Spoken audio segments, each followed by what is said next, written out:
Dennis Dodd joins us, CBSSports.com. We're going to talk about college football, even though college football is a little bit ahead of us, but we're always curious. Dennis, hello. I'm good, Bob. How are you?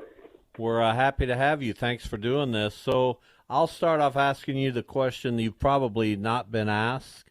What do you think of the transfer portal and the NIL? And my real question would be, what's this going to look like in 2 or 3 years after we've had a chance to get used to it a little bit more? I think it's the way of the world. I don't think it will go backwards.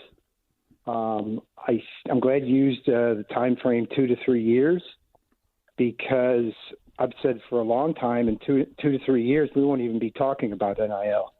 It'll be like cost of attendance. Remember what a big deal that was? Nobody even thinks about it anymore. And you're already seeing market forces apply, that the market will take care of some of these outlandish salaries. John Ruiz at Miami, his company is tanking, maybe because he's spending too much on Miami players. Ryan Day last year put a price on it. It's going to take us $13 million to retain our roster. Never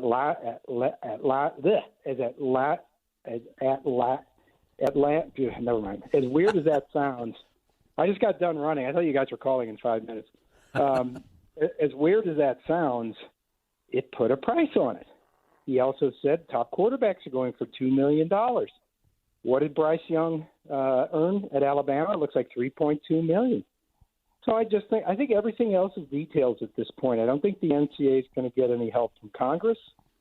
I think those who think proactively and get into some sort of collective bargaining arrangement, which may be forced on college athletics if you pay attention to this bill in California, the Holden bill that just got sent to appropriations, I think today.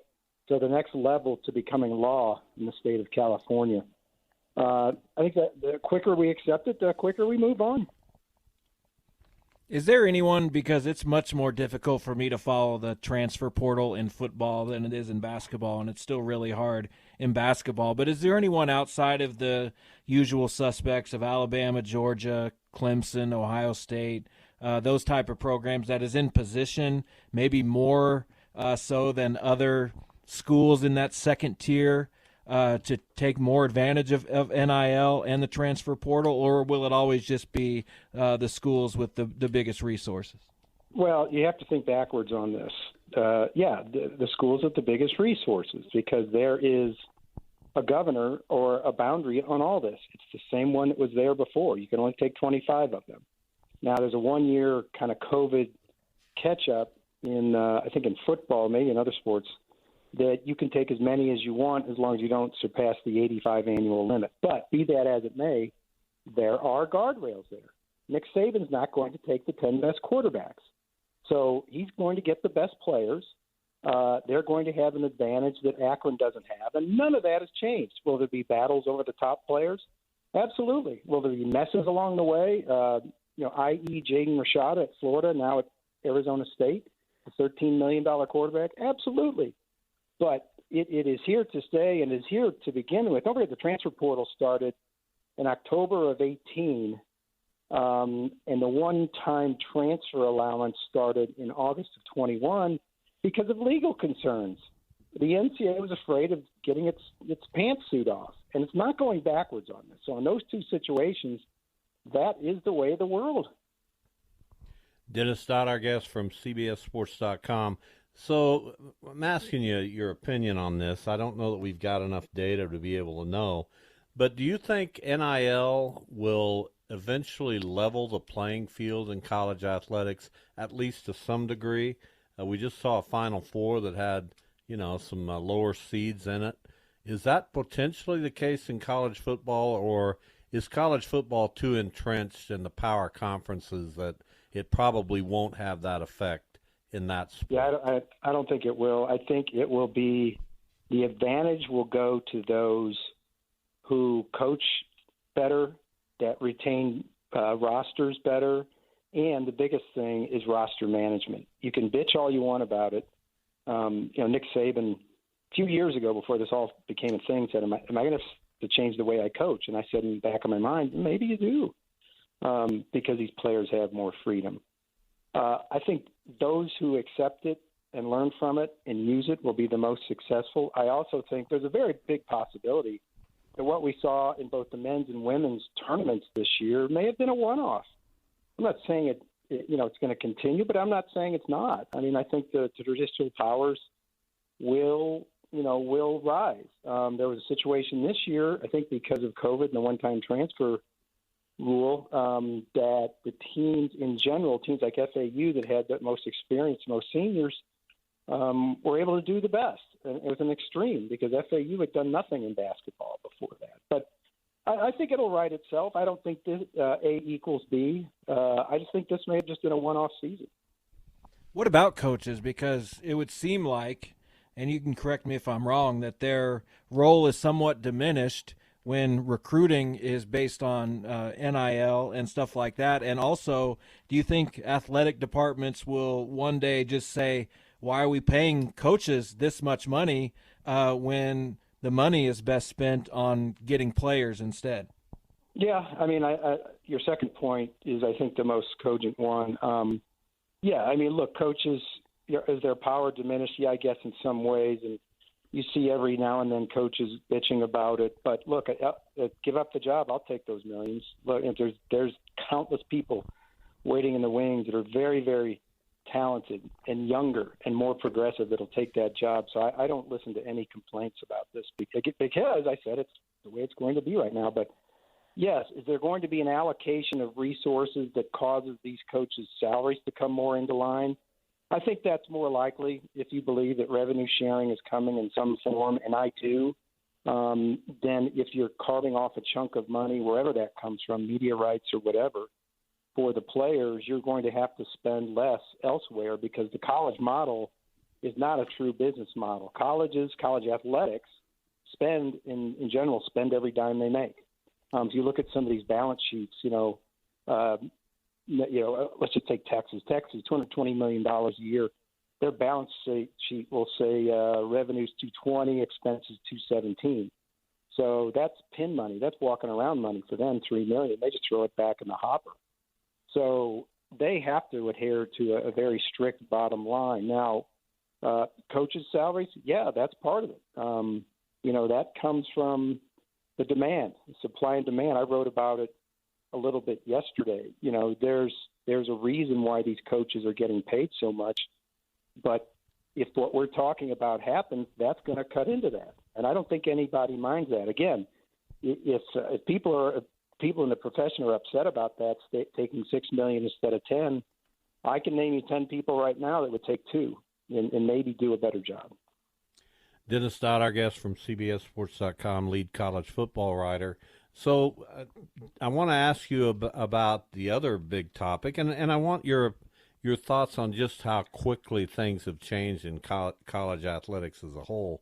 We were just kind of getting used to the restructuring in conferences and how quickly that was happening. Then all this hits. Where are we in realignment? What do you expect to happen over the next year or two in that arena? I don't think we're done, but I do think we're on hold. The Big Ten has a new commissioner, of which we don't know his intentions yet. Last I checked, the presidents there had no intention of expanding. The Pac-12 is waiting to see what number they get on their new TV deal before they do anything, and that could be a matter of months. In the meantime, the Big 12 has sent out vibes that they just may move on, whether that means staying with the current 12 that they have or going to a plan B in terms of expansion. But I don't think it's over. Look at what happened today in Las Vegas. Las Vegas is going to get the Oakland A's. Okay. They've already got a Final Four in 27. They've already got pro hockey. They've already got pro football. They host 5 conference tournaments every year, every March. How long before some conference or another says, I know they're bad in football, but this is a buy low, sell high if we bring them into our conference. So you can probably figure out what conference is I'm talking about. So, no, I don't think it's over. Is there a point, Dennis, that you believe that fans would really start to drift away from college sports. We've had this conversation on the show. It's unsavory for some people that all of this is happening at once, and it's hard to keep up with. But for example, the NCAA tournament was as good as ever, and there were underdogs and upsets, and people loved it. So I guess I don't really see the impact on the fan necessarily. Is there one? Record numbers for the women's tournament. And in some ways outdid the men's. For the first time in, 8 or 9 years, college football attendance went up.